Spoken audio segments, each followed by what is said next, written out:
আসসালামু আলাইকুম রহমতুল্লাহি ওয়া বারাকাতুহু নাহমাদুহু ওয়া নুসাল্লি আলা রাসূলিহিল কারীম আম্মা বাদ। উসুল ফিকহ তাদরিবের দ্বিতীয় দর্শে সবাইকে স্বাগতম। তো গত দর্শে আমরা আলোচনা করেছিলাম উসুল ফিকহের পরিচয় নিয়ে, উসুল ফিক কাকে বলে এবং কেন আমরা উসুল ফিক শিখব এই বিষয়টা নিয়ে আজকে আমরা ইনশাআল্লাহ আলোচনা করব। উসুল ফিক কিভাবে আমাদের কাছে এলো, কিভাবে এর সূচনা হলো, কিভাবে এর সংকলন হলো, অর্থাৎ উসুল ফিকের উৎপত্তি, ক্রমবিকাশ এবং সংকলনের বিভিন্ন পদ্ধতি নিয়ে ইনশাআল্লাহ আজকের দর্শে আলোচনা হবে। তো গত দর্শেও আমি আমার পরিচয়টা সংক্ষেপে দিয়ে নিয়েছিলাম। আমি মোহাম্মদ ইলিয়াস হোসাইন, বর্তমানে আল জামিয়াতুল ইসলামিয়া ইদারাতুল উলুম আফতাবনগর মাদ্রাসায় শিক্ষক হিসেবে আছি এবং আমাদের এই দর্শটি মূলত উসুল ফিক তাদরিব যে হবে কোরবানির পরে ইনশাআল্লাহ এর একটি অংশ। প্রাথমিক আলোচনা হিসাবে আমরা দ্বিতীয় দর্শে উসুল ফিকের উৎপত্তি, ক্রমবিকাশ এবং সংকলনের বিভিন্ন প্রকার নিয়ে আলোচনা করব। তো আজকের ক্লাসে প্রথমে আমরা আলোচনা করব নাশাআতু ইলমি উসুলিল ফিক বা উসুল ফিকের সূচনা কিভাবে হলো, তাদউইন কিভাবে হলো এবং তালিফ করার বিভিন্ন পদ্ধতি কি ছিল এবং প্রসিদ্ধ কিছু কিতাবের নাম ইনশাআল্লাহ আমরা জানব। প্রথমত আমরা আলোচনা করব নাশাআতু ইলমি উসুলিল ফিক বা উসুল ফিকের উৎপত্তি। এখানে দুটো শব্দ আমাদেরকে ভালোভাবে বুঝতে হবে। একটা হলো নাশাআত বা সূচনা, উৎপত্তি, আর একটা হলো তাদউইন। নাশাআত মানে হলো একটা বস্তু শুরু হওয়া, একটা জিনিস শুরু হওয়া, সূচনা হওয়া। তো যে কোনো এলিমের সূচনা এর ক্ষেত্রে জরুরি না যে এটা একদম লিখিতভাবেই শুরু হতে হবে, এটা মানুষের মুখে মুখেও শুরু হতে পারে, এটা কোনো কাজের মাধ্যমেও শুরু হতে পারে। পক্ষান্তরে তাদউইন এর অর্থ হলো সংকলন করা। তো সংকলন এটা আবার স্বতন্ত্র সংকলন হতে পারে, অন্য কোনো ফনের সাথে যুক্ত অবস্থায় সংকলন হতে পারে। তো আমরা প্রথমে আলোচনা করব নাশাআত নিয়ে, অর্থাৎ উসুলে ফিক কিভাবে শুরু হলো। তো এই বিষয়টা নিয়ে উসুলিয়িনরা যখন আলোচনা করে থাকেন তখন দুটা মতামত আমরা পাই। এক নম্বর হলো যে উসুলে ফিক যেহেতু উসুল ইস্তিমবাতিল ফিক বা ফিক ইস্তিমবাত করার বিভিন্ন নীতিমালা, সুতরাং ফিক এর সূচনা যখন থেকে বা ওহী নাজিল হওয়ার সূচনা যখন থেকে, তখন থেকেই উসুলে ফিকের সূচনা। মানে ফিকের মূল হলো কোরআন হাদিস, সুতরাং উসুলে ফিকের সূচনাও কোরআন হাদিসের থেকেই শুরু হয়েছে। আরেকটা মত হলো উসুলে ফিকের অনেক গুরুত্বপূর্ণ একটা আলোচনা হলো আল কাওয়াইদুল উসুলিয়া আল লুগাউইয়া, অর্থাৎ ভাষাগত কিছু বিধিবিধান, ভাষাগত কিছু নীতিমালা উসুলে ফিকের অত্যন্ত গুরুত্বপূর্ণ অংশ। যেমন হাকিকত, মাজাজ, খাস, আম, মুশতারাক, মুআওয়াল, এই যে পরিভাষাগুলো, এইগুলো কিন্তু ভাষার সাথে সম্পৃক্ত। সুতরাং দ্বিতীয় আরেকটা মত হলো যখন থেকে ভাষার সূচনা হয়েছে তখন থেকেই কিন্তু উসুলে ফিকের সূচনা আমরা ধরতে পারি। তো এই দুইটা মতের মাঝে সমন্বয় আমরা এভাবে করতে পারি যে উসুলে ফিককে যদি আমরা শুধুমাত্র উসুল ও ইস্তিমবাতিল ফিক এই দৃষ্টিকোণ থেকে চিন্তা করব, তখন প্রথম মতটা ঠিক আছে। আর যদি আমরা উসুলুল ফিক মানে এটা বুঝি যে উসুল ও ফাহমি কালামিল মুতাকাল্লিম, যে কোনো বক্তার বক্তব্যকে বুঝার নীতিমালা, তাহলে কিন্তু দ্বিতীয় মতটাকে আমরা সঠিক ধরতে পারি। তো যেটাই হোক, এখানে মূল বিষয়টা হলো ফিকহে তাদউইনের অনেক আগে, কিতাব আকারে সংকলনের অনেক আগেই উসুলে ফিকহের সূচনা শুরু হয়ে গিয়েছে। এবার যদি আমরা এটাই ধরে নেই যে উসুলে ফিকহের সূচনা অনেক আগে থেকে শুরু হয়েছে, তাহলে রাসূল সাল্লাল্লাহু আলাইহি সাল্লামের যুগে বা হাদিসের পাতায় আমরা উসুলে ফিকহের কোনো দৃষ্টান্ত খুঁজে পাই কিনা, এবং সাহাবায়ে কেরামের জমানায়, সাহাবায়ে কেরামের আমলের মধ্যে, তাদের আসারের মধ্যে, আকওয়ালের মধ্যে আমরা উসুলে ফিক খুঁজে পাই কিনা, এই বিষয়টা আমরা ইনশাআল্লাহ একটু দেখার চেষ্টা করব। তো প্রথমে আসুন আমরা হাদিস থেকে একটু বোঝার চেষ্টা করি যে হাদিসের পাতায় আমরা উসুলে ফিক খুঁজে পাই কিনা। তো এক্ষেত্রে আমরা তিনটা হাদিস উল্লেখ করেছি। রাসূল সাল্লাল্লাহু আলাইহি সাল্লাম একবার এক সাহাবীকে ডাক দিলেন, আবু সাঈদ ইবনে মুআল্লা রাদিয়াল্লাহু আনহু। তিনি তখন নামাজ পড়ছিলেন। তো তিনি নামাজের মধ্যে সাড়া দিলেন না, যেহেতু নামাজ পড়ছেন। তো রাসূল সাল্লাল্লাহু আলাইহি সাল্লাম তাকে বললেন, তুমি কেন সাড়া দিলে না? তিনি বললেন যে আমি তো নামাজ পড়ছিলাম। তখন রাসূল সাল্লাল্লাহু আলাইহি সাল্লাম বললেন যে না, তোমার এই কাজটা ভুল হয়েছে। কেন? কারণ আল্লাহ তাআলা বলেছেন ইস্তাজিবু লিল্লাহি ওয়ালির রাসূলি ইদা দাআকুম, যে যখনই আল্লাহ এবং তার রাসূল তোমাদেরকে ডাকেন তখনই তোমরা তার ডাকে সাড়া দাও। তো এখানে ইজা দাআকুম কথাটা আম। তো ইজা শব্দের উমুম থেকে রাসূল সাল্লাল্লাহু আলাইহি সাল্লাম ইস্তিদলাল করছেন, যেখানে নামাজে থাকো অথবা নামাজের বাইরে থাকো, সর্ব অবস্থায় তোমাকে অবশ্যই সাড়া দিতে হবে রাসূলের ডাকে। তো উমুমের মাধ্যমে রাসূল সাল্লাল্লাহু আলাইহি সাল্লাম কিন্তু ইস্তিদলাল পেশ করলেন। এমনিভাবে আরেকটা হাদিস আমরা দেখি যে হযরত আব্দুল্লাহ ইবনে মাসউদ রাদিয়াল্লাহু আনহু বর্ণনা করেন যে আমরা একবার রাসূল সাল্লাল্লাহু আলাইহি সাল্লামের সাথে একটা গজওয়ায় ছিলাম।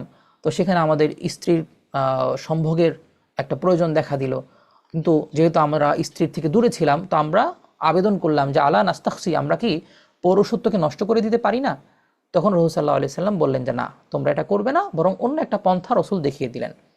তো তখন হযরত আব্দুল্লাহ ইবনে মাসউদ রাদিয়াল্লাহু আনহু তেলাওয়াত করলেন যে ইয়া আইয়ুহাল্লাযীনা আমানু লা তুহাররিমু তাইয়্যিবাতি মা আহাল্লাল্লাহু লাকুম, অর্থাৎ মা আহাল্লাল্লাহু লাকুম, আল্লাহ তাআলা যা কিছু তোমাদেরকে হালাল করেছেন সেটাকে তোমরা হারাম সাব্যস্ত করো না। তো এখানে মা শব্দটা আম, এই উমুম থেকে কিন্তু হযরত আব্দুল্লাহ ইবনে মাসউদ রাদিয়াল্লাহু আনহু তেলাওয়াত ইস্তিদলাল করলেন। তো এই দুইটা উদাহরণ আমরা মোটামুটি আশা করি বুঝতে পেরেছি। এরপর আমরা দেখি সাহাবায়ে কেরামের যুগে উসুল ফিকহের কোনো প্রয়োগ আমরা খুঁজে পাই কিনা। তো এই ক্ষেত্রে আমরা দেখব যে উসুল ফিকহের অনেক রকম প্রয়োগ সাহাবায়ে কেরামের জমানাতে ছিল। অনেকগুলো উসুল আমরা সাহাবায়ে কেরামের বিভিন্ন আসার আকওয়াল ঘটনা থেকে আমরা খুঁজে পাই। যেমন একটা উসুল যে কোরআন এবং সুন্নাহকে অবশ্যই কিয়াসের তুলনায় প্রাধান্য দিতে হবে। হযরত আবু বকর রাদিয়াল্লাহু আনহু ওনার কাছে যখন একজন দাদি এসে মিরাজ চাইলেন, তখন তিনি উত্তর দিয়েছিলেন যে আমি তোমার ব্যাপারে কোরআনেও কোনো বিধান পাই না, হাদিসেও কোনো বিধান পাই না। তো এই কথা দ্বারা বোঝা যায় যে কোরআন এবং সুন্নাহ এটা সর্বাগ্রে অগ্রাধিকার পাবে। এরপর হযরত ওমর রাদিয়াল্লাহু আনহুর বিভিন্ন ঘটনা থেকে দেখা যায় যে তিনি বদরি সাহাবীদের থেকে পরামর্শ নিতেন এবং সাহাবায়ে কেরামের মতামত নিতেন, এবং যখন সবাই একমত হয়ে যেতেন তখন সেটাকে তিনি প্রয়োগ করতেন। এর দ্বারা বোঝা যায় যে ইজমা এটা সাহাবায়ে কেরামের জমানাতেই দলিল হিসেবে প্রতিষ্ঠিত ছিল। তো ইজমা যে একটা দলিল, এটা উসুলে ফিকহের একটা কায়দা, এই বিষয়টা সাহাবায়ে কেরামের জমানাতেই আমরা কিন্তু খুঁজে পাচ্ছি।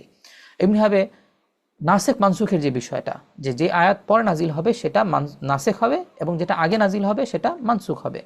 তো এটার একটা দৃষ্টান্ত আমরা পাই যে মুতাওয়াফা আনহা জাওজুহা, যে মহিলার স্বামী মারা গিয়েছে, এই মহিলা যদি হামেলা হয় তাহলে তার ইদ্যত কিভাবে শেষ হবে? তো এই ক্ষেত্রে যদি আমরা হামলের বিষয়টা ধরি তাহলে ওয়াজে হামলের মাধ্যমে তার ইদ্যত শেষ হওয়ার কথা। আবার যদি আমরা মুতাওয়াফা আনহা জাওজুহা এই বিষয়টা ধরি তাহলে তার ইদ্যত শেষ হওয়ার কথা 4 মাস 10 দিনের মাধ্যমে। তো এক্ষেত্রে কোনটা হবে? হযরত আব্দুল্লাহ ইবনে মাসউদ রাদিয়াল্লাহু আনহু তখন বলেছিলেন যে উনজিলাত সূরাতুন নিসাইল কুসরা বাদাত তুলা, অর্থাৎ যে আয়াতের মধ্যে 4 মাস 10 দিনের কথা এসেছে সেটা আগে নাজিল হয়েছে, আর যে আয়াত ওয়াজে হামলের কথা বলা হয়েছে সেটা পরে নাজিল হয়েছে। তো সেই হিসেবে তিনি ওয়াজে হামলের মাধ্যমেই তার ইদ্যত শেষ হয়ে যাবে এই ফতোয়া দিতেন। অর্থাৎ তিনি পরের আয়াতটাকে নাসেখ এবং আগের আয়াতটাকে মানসুখ সাব্যস্ত করেছেন। দলিল কি ছিল? যে আগে পরে নাজিল হওয়া, অর্থাৎ মুতাআখির হওয়া, এটা নাসেখ মানসুখ নির্ণয় করার একটা প্রমাণ বা দলিল বা একটা উসুল। এমনিভাবে সাহাবায়ে কেরামের জমানাতে আমরা আরও অনেক উসুল খুঁজে পাই। এগুলো আমরা ইনশাল্লাহ এই স্লাইডটা গ্রুপে দিয়ে দিব, তখন আমরা ইনশাল্লাহ এগুলো পড়ে নিতে পারবো। তো এবার আমরা আইম্মায়ে মুস্তাহিদিনের যুগে যদি আমরা তাকাই তাহলে দেখব যে সাহাবায়ে কেরামের পর তাবিঈন, তাবিঈন এবং আইম্মায়ে মুস্তাহিদিনের যুগে ফিকহ এবং উসুল ফিকহ দুইটা ভাগে কিন্তু ভাগ হয়ে গিয়েছিল। একটা ছিল হিজাজি মাকতাবে ফিকির আর একটা ছিল ইরাকি মাকতাবে ফিকির। তো ইরাকি মাকতাবে ফিকিরের মাঝে ছিলেন হযরত ইমাম আবু হানিফা রহমতুল্লাহ আলাইহি সর্বাগ্রে, এবং তার ছাত্র ইমাম আবু ইউসুফ রহমতুল্লাহ আলাইহি, ইমাম মুহাম্মদ রহমতুল্লাহ আলাইহি। পক্ষান্তরে ইরাকি হিজাজি মাকতাবে ফিকিরের সর্বাগ্রে ছিলেন ইমাম মালিক রহমতুল্লাহ আলাইহি, এরপর ছিলেন তার ছাত্র ইমাম শাফি, এরপর ছিলেন তার ছাত্র ইমাম আহমদ ইবনে হাম্বল রহমতুল্লাহ আলাইহি। আমরা অনেক সময় দেখি বিভিন্ন মাসালায় ইমাম আবু হানিফা রহমতুল্লাহ আলাইহি একদিকে চলে যান আর আইম্মায়ে সালাসা আরেক দিকে চলে যান। তখন আমাদের মধ্যে একটা অনেক সময় সংশয় বা একটা দ্বিধা কাজ করে যে জমহুর একদিকে চলে গেলেন আর আমরা বুঝি আরেক দিকে। তো এই বিষয়টা যদি আমরা এভাবে বুঝতে পারি তাহলে বিষয়টা আমাদের কাছে স্পষ্ট হয়ে যায় যে এখানে আইম্মায়ে সালাসা বলতে আমরা যে ইমামগণকে বোঝাচ্ছি তারা মূলত একই মাকতাবে ফিকিরের অন্তর্ভুক্ত। ইমাম মালিক, শাফি, আহমদ ওনারা একই মাকতাবে ফিকির, একজন আরেকজনের ছাত্র। সুতরাং তাদের চিন্তাধারা, তাদের ফিকহ, তাদের উসুল কাছাকাছি হবে, এটাই স্বাভাবিক। পক্ষান্তরে ইরাকি মাকতাবে ফিকির ইমাম আবু হানিফা, মালিক, ইমাম আবু হানিফা, ইমাম আবু ইউসুফ, মুহাম্মদ এবং সুফিয়ান সাউরি সহ আরও বড় বড় ইমামরা আছেন এই মাকতাবে ফিকিরের মধ্যে। তো তাদের উসুল এবং ফিকহ একরকম হবে, এটাই স্বাভাবিক। সুতরাং এখানে মতভেদ থাকবেই, পার্থক্য থাকবেই। তো এখন তাদের মধ্যে যখন ফিকহ সংকলন শুরু হলো তখন কিন্তু ফিকহের কিতাবাদির মাঝে মাঝে তারা উসুলে ফিকহের বিভিন্ন উসুল ও কায়দাও তারা নিয়ে এসেছেন। কিন্তু স্বতন্ত্রভাবে উসুলে ফিকহ কখন থেকে সংকলন শুরু হয়, এটা একটা বড় প্রশ্ন। তো এই প্রশ্নের উত্তর আমরা দুইভাবে দেখতে পারি। একটা হলো আমাদের কাছে উসুল ফিকের সবচেয়ে প্রাচীন কোন কিতাবটা এসে পৌঁছেছে, আরেকটা হলো ইতিহাসের পাতায় কার ব্যাপারে এই কথা বলা হয়েছে যে তিনি উসুলে ফিকের কোন একটা কিতাব লিখেছিলেন। তো এই ক্ষেত্রে আমরা দেখি ইতিহাসের পাতায় 3 জন ব্যক্তির নাম পাওয়া যায় যাদের ব্যাপারে বক্তব্য আছে যে তারা সর্বাগ্রে উসুল ফিকের কিতাব লিখেছেন। তো এক্ষেত্রে আবু ইউসুফ রহমতুল্লাহ আলের ব্যাপারে ফেহরিস্ত ইবনে নাদিমের মধ্যে আছে, খতিব বাগদাদি রহমতুল্লাহ আলী উল্লেখ করেছেন। এমনি ইমাম মুহাম্মদ রহমতুল্লাহ আলের ব্যাপারেও বক্তব্য আছে যে তিনি সর্বপ্রথম উসুল ফিক লিখেছেন, এবং তার থেকেই তার ছাত্র ইয়াম ঈসা ইবনে আবান রহমতুল্লাহ আলাই তার কিতাব হুজাজে কাবির, হুজাজে সগির লিখেছেন, যেগুলো আলোচনা আমরা ইনশাল্লাহ পরে করব। তো এই 2 ইমামের কথা কিন্তু আছে, কিন্তু সমস্যা হলো এই 2 ইমামের ব্যাপারে উসুল ফিকের কথা, উসুল ফিকের স্বতন্ত্র সংকলনের কথা ইতিহাসে পাওয়া গেলেও আমরা তাদের যেই পরবর্তী যে কিতাবগুলো আছে আমাদের মাযহাবের যে কিতাবগুলো, সেগুলোতে কিন্তু ওই কিতাবগুলোর কোনো হাওয়ালা খুঁজে পাই না। তো যদি সাহিবাইনের কোনো কিতাব থাকতো তাহলে অবশ্যই পরবর্তী উসুল ফিকের কিতাবগুলোতে তাদের হাওয়ালা থাকতো, উসুলুল জাসাসের মধ্যে থাকতো, উসুলুল বাজদাবির মধ্যে থাকতো, সারাক্সের মধ্যে থাকতো, কিন্তু আমরা কিন্তু এরকম কোনো হাওয়ালা পাই না। এমনিভাবে তাদের জীবনী যারা লিখেছেন, ইমাম সাইবারি রহমতুল্লাহ আলী, ইবনে আব্দুল বার রহমতুল্লাহ আলী, ওনারাও কিন্তু এরকম কোনো গ্রন্থের কথা উল্লেখ করেন না। তো সেই হিসাবে এটার সমাধান আসলে কি? তো এখানে অনেকেই বলেছেন যে এখানে আসলে তাদের যে উসুলে ফিকের কিতাবের কথা বলা হয়েছে, এইটার দ্বারা আসলে ফিকের কিতাব উদ্দেশ্য। যেমন ফেহরিস্ত ইবনে নাদিমের মধ্যে যে ইবারতটা পাওয়া যায় সেটা হলো ওয়ালি আবি ইউসুফ মিনাল কুতুবি ফিল উসুল ওয়াল আমালি। এতটুকু দ্বারা মনে হতে পারে যে তিনি উসুল ফিকের উপর কিতাব লিখেছেন, কিন্তু পরে যে অংশটা যে ফিল উসুল ওয়াল আমালি, কিতাবুস সালাহ, কিতাবুস যাকাত, কিতাবুস সিয়াম ইত্যাদি, এমনিভাবে ইমাম মুহাম্মদ রহমতুল্লাহর ব্যাপারেও তিনি বলছেন যে ওয়ালি মুহাম্মদ মিনাল কুতুব ফিল উসুলি কিতাবুস সালাহ, কিতাবুস যাকাত, কিতাবুল মানাসিক। তো এর দ্বারা বোঝা যায় যে তিনি এখানে আসলে উসুল ফিকের যেই লাকাবি অর্থ, পারিভাষিক অর্থ, এটা তিনি উদ্দেশ্য নেন নাই, বরং উসুল দ্বারা উদ্দেশ্য হলো ফিকের যে মৌলিক গ্রন্থগুলো বা বাবগুলো, সেই বাবগুলো। তো সুতরাং যদি সাহেবাইনকে আমরা আপাতত ইতিহাসের পাতা থেকে গ্রহণ না করে আমরা যদি কিতাবের বিবেচনা করি যে সবচেয়ে প্রাচীন কোন কিতাবটা আমাদের পর্যন্ত পৌঁছেছে, তাহলে আমরা এখানে সর্বাগ্রে রাখতে হবে ইমাম শাফি রহমতুল্লাহ আলীকে। তো ইমাম শাফি রহমতুল্লাহ আলী লিখিত আর রিসালা, এই কিতাবটা আমাদের কাছে পৌঁছা সবচেয়ে প্রাচীন উসুল ফিকের স্বতন্ত্র সংকলন। তো এখানে অনেকের এরকম মতামত আছে, যেমন আমাদের মাসনা মাদ্রাসার হযরত মাওলানা মুফতি ইয়াহিয়া শাহ হুজুরের একটা বক্তব্য আমি পেয়েছি, যে তিনি বলেছেন যে কিতাবুর রিসালা এটা তো অনেক মোটা কিতাব, বড় কিতাব। তো যে কোনো ফনের যখন শুরু হয় তখন সাধারণত এটা ছোট আকারে শুরু হয়। তো এটা যদি উসুল ফিকের প্রথম ফন্নি কিতাব হয়ে থাকে তাহলে তো এটা আরও সংক্ষিপ্ত হওয়ার কথা ছিল, তো এটা এত বড় কিভাবে হলো? তো এই ইশকাল তিনি করেছেন। তো সেই হিসাবে তিনি বলতে চান যে এখানে ইমাম শাফি রহমতুল্লাহ আলাইহির আগেও আমাদের ইমামরা উসুল ফিকের কিতাব লিখেছেন। কিন্তু আমার সামনে আরেকটা কিতাব আছে, এই উসুলুশ শাশি, এভাবে পড়ুন, লেখক হজরত মাওলানা মোহাম্মদ মুস্তফা আবু আবদুল্লাহ। তিনি তার এই কিতাবে এই উসুল এই যে ইশকালটা, এই ইশকালটার উত্তর দেওয়ার চেষ্টা করেছেন। তিনি বলেছেন যে আসলে শাফি রহমতুল্লাহ আলাইয়ের যে কিতাব, এইটা প্রথম দিকে ছোটই ছিল, কিন্তু তিনি এই কিতাবটা বারবার বারবার সম্পাদনা করেছেন। যেমন ওনার শিষ্য ইমাম মুজানি রহমতুল্লাহ আলাইয়ের ব্যাপারে ওনার ইমাম মুজানি রহমতুল্লাহ আলাই বলেছেন যে করাতু কিতাবের রিসালাতে আলা শাফি রাহিমাহুল্লাহ সামানিনা মাররাতান, 80 বার। চিন্তা করা যায়, 80 বার তিনি এই কিতাবটা ওনার ওস্তাদের কাছে পড়েছেন। এরপর বলছেন যে ফামা মিন মাররাতিন ইল্লা ওয়াকানা ইয়াকিফু আলা খাতাইন। তো এই 80 বারের প্রত্যেকবার তিনি একটা একটা করে ভুল ধরতেন, অবশ্যই কমসে কম একটা ভুল তিনি পাইতেন। তার মানে এই 80 বার যদি একটা কিতাব সম্পাদনা করা হয়, সংযোজন বিয়োজন করা হয়, তাহলে স্বাভাবিকভাবেই সেটা বড় হবে। সুতরাং এই ইশকালটা আসলে থাকে না যে প্রথম কিতাব হলে এত বড় কিভাবে হলো। আমরা ধরে নিতে পারি যে ইমাম শাফি রহমতুল্লাহ আলাইহি হলেন এই ফনের তাদউইনের ক্ষেত্রে সর্বাগ্রে ভূমিকা রেখেছেন। তবে ইমাম আবু ইসা রহমতুল্লাহ আলাইহির কিতাবেও প্রচুর উসুল ফিক আমরা খুঁজে পাই। ইমাম মুহাম্মদ রহমতুল্লাহ আলাইহির যে কিতাব কিতাবুল আসল, তো এই কিতাবুল আসল বর্তমানে যেই তাহকিকি নুসখাটা আমরা পাই, এই মুহাক্কিক হলেন আপনার বুয়াইনি কালন। তো তো এই বয়ানে কারণ তিনি কিন্তু এই কিতাবুল আসল থেকে যে উসুল ফিকহের মাসালাগুলো পাওয়া যায় সেগুলোকে আলাদা করে তিনি মুকাদ্দামার মধ্যে উল্লেখ করেছেন। তো এরকম ওনাদের কিতাব ঘাটলে কিন্তু আমরা প্রচুর উসুল ফিক খুঁজে পাবো। কিন্তু স্বতন্ত্র সংকলন বলতে যেটা বোঝায় সেটার সূচনা আমরা ধরতে পারি ইমাম শাফি রহমতুল্লাহ আলাইহি থেকে।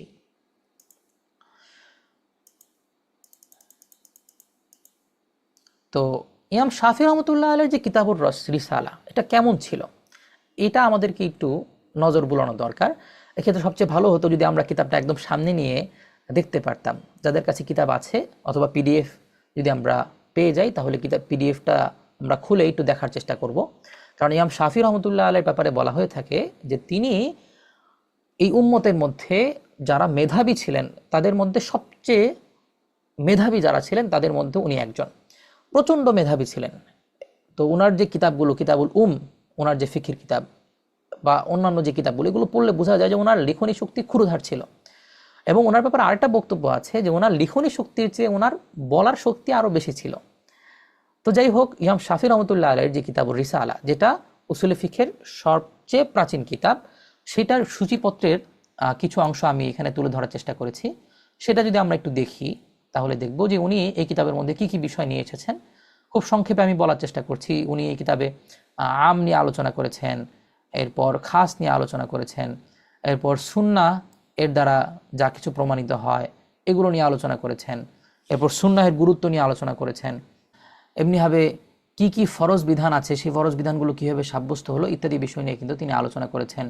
এবং শেষে ইজমা নিয়ে, ইস্তিহাদ নিয়ে, ইস্তিহসান নিয়ে, কিয়াস নিয়ে, এমনিভাবে হাদিসের বিভিন্ন বিষয় নিয়ে, উসুলে হাদিস নিয়ে, খবরে ওয়াহিদের হুজ্জিয়ত নিয়ে, এই বিষয়গুলো নিয়ে কিন্তু তিনি তার কিতাবে চমৎকার আলোচনা করেছেন। তো এই কিতাবটা হলো উসুলে ফিকহের তাদউইনের ক্ষেত্রে আমরা বলতে পারি একটা ভিত্তি স্তর। তো এখন এর থেকে যে সংকলনের ধারাবাহিকতা শুরু হলো, তো এই ধারাবাহিকতা মৌলিকভাবে দুইটা ভাগে বিভক্ত হয়ে যায় বা দুইটা পদ্ধতিতে বিভক্ত হয়ে যায়। তো এই দুইটা পদ্ধতি নিয়ে আমরা এবার আলোচনা করব যে উসুলে ফিকহের কিতাবাদি সংকলনের ক্ষেত্রে দুইটা পদ্ধতি আমরা খুঁজে পাই। একটা হলো তরিকতুল মুতাকাল্লিমিন, আর এটা হলো তরিকতুল ফুকাহা অথবা তরিকতুল হানাফিয়া। তো তরিকতুল মুতাকাল্লিমিন দ্বারা উদ্দেশ্য হলো ইমাম শাফি রহমতুল্লাহ আলাইহি যে পদ্ধতি অবলম্বন করেছিলেন রিসালা লেখার ক্ষেত্রে, যে প্রথমে তিনি উসুলগুলোকে সংকলন করেছেন, উসুলগুলোকে দলিল প্রমাণের মাধ্যমে সাব্যস্ত করেছেন এবং এর মাধ্যমে পরবর্তীতে ফুরুকে তিনি আলোচনা করেছেন। তো অর্থাৎ আগে উসুলের আলোচনা হবে, উসুলগুলোকে মজবুত করা হবে, এরপরে ফুরুর আলোচনা আসবে। পক্ষান্তরে তরিকতুল হানাফিয়া এর মূল বৈশিষ্ট্য হলো যে আগে উসুল না, বরং আগে আমরা দেখব যে আমাদের ইমামগণ যে মাসালাগুলো ইস্তিমবাদ করেছেন সেগুলো সামনে রেখে সেই ফুরুগুলো থেকে আমরা কিভাবে উসুলগুলোকে বের করে নিতে পারি। অর্থাৎ যেহেতু আমাদের ইমামগণ থেকে অর্থাৎ 3 ইমাম থেকে আমরা সরাসরি উসুল ফিকহের কোনো কিতাব পাই না, তাই পরবর্তীরা মূলত উসুল ফিক সংকলন করেছেন তাদের কিতাবগুলো সাবর করে, তাদের কিতাবগুলো ঘেটে, তাদের কিতাবগুলো নিয়ে গবেষণা করে। তো সেই হিসাবে এটা আরেকটা পদ্ধতি যে উসুল থেকে ফুরু না, বরং প্রথমে ফুরুগুলোকে সামনে রাখা হবে, এরপর সেই আঙ্গিকে আমরা বোঝার চেষ্টা করব যে ইমামগণ কোন উসুলগুলোকে তাদের ইস্তিমবাতের জন্য গ্রহণ করেছিলেন। তো এই যে দুইটা পদ্ধতি, এই দুইটা পদ্ধতির কিছু বৈশিষ্ট্য আমি এখানে তুলে ধরার চেষ্টা করেছি। যে তরিকতুল মুতাকাল্লিমিন এটা অনুসরণ করেছে শাফি মাযহাব, মালিকি মাযহাব, হাম্বলি মাযহাব এবং মুতাজিলাদেরকে আমরা সাধারণত এক সাইড করে রাখি ইলমি আলোচনার ক্ষেত্রে, কিন্তু উসুলে ফিকহের জগতে মুতাজিলাদের অনেক বড় দখল আছে এবং তাদের অনেক এমন কিতাব আছে যে কিতাবগুলো পরবর্তীদের কিতাবের জন্য ভিত্তিপ্রস্তর হিসেবে ছিল। তো এই জন্য মুতাজিলাদের কথাও এখানে আসবে। পক্ষান্তরে তরিকতুল ফুকাহা যেটা অর্থাৎ হানাফিয়াদের যে পদ্ধতি এটা অনুসরণ করেছে আমাদের মাযহাবের যারা উলামায়ে কেরাম তারা। 2 নম্বর বৈশিষ্ট্য হলো তরিকতুল মুতাকাল্লিমিনে সাধারণত ফুরুয়ের দিকে কোনো ইলতিফাত করা হয় না, দেখা হয় না, বরং তারা উসুল নিয়ে আলোচনা করেন। পক্ষান্তরে হানাফি মাযহাবের যে উসুলের কিতাব সেখানে প্রথমে ফুরুগুলোকে নিয়ে দেখা হয়, এরপর সেখান থেকে উসুলি কাওয়ায়েদগুলো ইস্তিমবাদ করার চেষ্টা করা হয় এবং মাযহাবকে মজবুতভাবে ধরে রাখা হয়। এই বিষয়টা গুরুত্বপূর্ণ। 3 নম্বর হলো যেহেতু এখানে উসুলটাই মূল, তাই এখানে ফুরুয়ে ফিকহিয়ার উদাহরণ খুব কমই আনা হয়। পক্ষান্তরে আমাদের মাযহাবে যেহেতু ফুরুটা আসল এবং এর থেকে উসুলগুলো বের হয়, এজন্য ফুরুয়ের আলোচনা এবং উদাহরণের আলোচনা প্রচুর থাকে। যেমন আমরা উসুলুস শাসি পড়েছি, প্রত্যেকটা মাসালার মধ্যে কিন্তু প্রচুর উদাহরণ আমরা সেখানে পেয়ে যাই। এরপর তরিকতুল মুতাকাল্লিমিনের যে কিতাবগুলো, সেখানে আমরা এমন কিছু আলোচনা পাই যেগুলো উসুল ফিকের অন্তর্ভুক্তই না, যেগুলো আকলি মান্তিকি বিভিন্ন আলোচনা, কালাম সংক্রান্ত ইলমুল কালামের বিভিন্ন আলোচনা। পক্ষান্তরে আমাদের কিতাবগুলোতে এখানে আমরা ফরজি এরকম আকলি আলোচনা, নজরি আলোচনা, কালামি আলোচনাগুলো ওইরকমভাবে আমরা পাই না, বরং এখানে আমরা সরাসরি উসুল ফিকের যে মূল আলোচনাগুলো সেগুলোই বেশি পাই। তো এই ছিল কয়েকটা বৈশিষ্ট্য। তো এখন এই বৈশিষ্ট্যের উপর ভিত্তি করে কি কি কিতাব লেখা হয়েছে সেটা আমাদের জানা দরকার ছিল, কিন্তু সেটা আমরা ইনশাল্লাহ পরবর্তী আরেকটা ক্লাসে জানবো, এটার জন্য আমাদের এখন সময় হবে না। তো আরেকটা পদ্ধতির কথা এখানে বলা দরকার, সেটা হলো তরিকতুল জামঈ বা সমন্বিত পদ্ধতি। অর্থাৎ এই যে দুইটা পদ্ধতি, একটা পদ্ধতির মধ্যে উসুলগুলোকে মজবুতভাবে দলিলাদিল্লার মাধ্যমে প্রমাণ করার চেষ্টা করা হয়, আর আরেকটা পদ্ধতির ক্ষেত্রে ফুরুগুলোকে সামনে রেখে সেখান থেকে উসুল ইস্তেমবাদ করার চেষ্টা করা হয়। তো এই দুইটা পদ্ধতিকে জমা করে একত্রিত করেও বেশ কিছু কিতাব লেখা হয়েছে। তো এই পদ্ধতিটাকে বলা হয় তরিকতুল জামঈ। তো এই পদ্ধতির বৈশিষ্ট্য কি? এই পদ্ধতিতে চারো মাযহাবের উলামায়ে কেরাম কিতাব লিখেছেন। হানাফি মাযহাবের কিতাবও আছে, যেমন ইবনু হুয়াম রহমতুল্লাহ আলাইহির আত-তাহরির, এবং এর বাদিউন নিজাম ইবনু সাআতি রহমতুল্লাহ আলাইহি, এবং এরপর মুহিবুল্লাহ বিহারি রহমতুল্লাহ আলাইহির মুসাল্লামুস সুবুত সহ আরও অনেক কিতাব আছে। এমনিভাবে শাফি মাযহাবের কিতাব আছে, মালিকি মাযহাব, হাম্বলি মাযহাবের কিতাব আছে। এবং 2 নম্বর বৈশিষ্ট্য হলো এই পদ্ধতিতে আপনার উসুল ফিকহের যেই আকলি দলিলগুলো, নকলি দলিলগুলো এবং ফুরুই ফিকহিয়া সবগুলোকেই জমা করার চেষ্টা করা হয়। আর আরেকটা বৈশিষ্ট্য হলো এই কিতাবগুলো সাধারণত অত বেশি বিস্তারিত হয় না, বেশিরভাগ কিতাবই সংক্ষিপ্ত হয়। অর্থাৎ সংক্ষেপে দোনো পদ্ধতির কিতাবের যে ফাওয়ায়েদগুলো সেগুলো এই কিতাবগুলোতে জমা করার চেষ্টা করা হয়। তো এখন এই তিনও পদ্ধতি যে আমরা আলোচনা করলাম, তরিকতুল মুতাকাল্লিমিন, তরিকতুল হানাফিয়া বা তরিকতুল ফুকাহা, আর 3 নম্বর হলো তরিকতুল জামঈ। তো এই 3 পদ্ধতির মধ্যে প্রসিদ্ধ কি কি কিতাব আছে সেগুলো আমরা ইনশাল্লাহ পরবর্তী আরেকটা দর্শে আলোচনা করব। তো সেই পর্যন্ত আল্লাহ তাআলা যদি সুস্থ রাখেন ইনশাল্লাহ দেখা হবে। তো এই পর্যন্ত আজকের দর্শকে সমাপ্ত করছি। তো যারা আমাদের পরবর্তী কোরবানির পরে যে তাদরিব হবে সেটাতে যুক্ত হতে চান, তারা এখানে এই স্ক্রিনশট নিয়ে এখানে স্ক্যান করে লিংকে গিয়ে রেজিস্ট্রেশন করতে পারেন, এবং ওখানে বিস্তারিত আলোচনা থাকবে ইনশাল্লাহ। তাদরিব কেমন হবে, তাদরিবের ফি কত, সব ওখানে বিস্তারিত আছে। তো আর যারা যারা ক্লাস করাবো আমরা তাদের নামও আমি এখানে তুলে ধরেছি। তো আমরা সম্ভব হলে ইনশাল্লাহ যুক্ত থাকার চেষ্টা করব। আল্লাহ তাআলা আমাদেরকে তৌফিক দান করুন।